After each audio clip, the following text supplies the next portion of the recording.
Mesdames et messieurs, bonjour, c'est le bulletin d'information de Canal 22.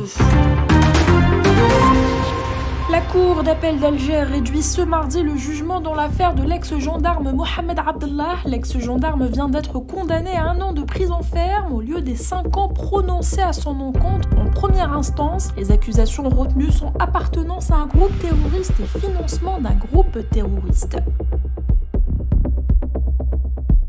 L'ex-policier détenu d'opinion Toufik Hassani a été remis en liberté provisoire. Hier, lundi, son procès en appel a été renvoyé au 26 septembre 2022 alors qu'il était initialement programmé pour le 25 de ce mois à la cour de Chlef. Pour rappel, Toufik Hassani avait été condamné en première instance par le tribunal de Tunis le 22 juin dernier à 6 mois de prison ferme assortie d'une amende de 50 000 dinars pour obstruction à la justice et incitation à attroupement non armé. Il avait été relaxé d'outrage à corps constitué et de diffusion de publications portant atteinte à l'intérêt national.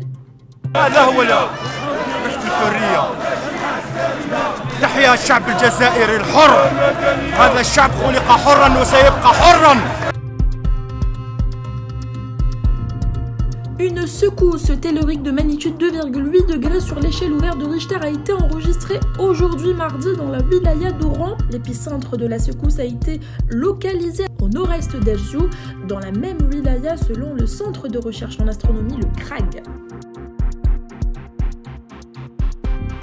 Et en économie, l'Algérie a enregistré durant le premier semestre de l'année en cours un excédent commercial de plus de 5 milliards de dollars. Selon les douanes algériennes, l'Algérie a importé pour plus de 20 milliards de dollars. Les exportations, quant à elles, se sont établies à près de 26 milliards de dollars.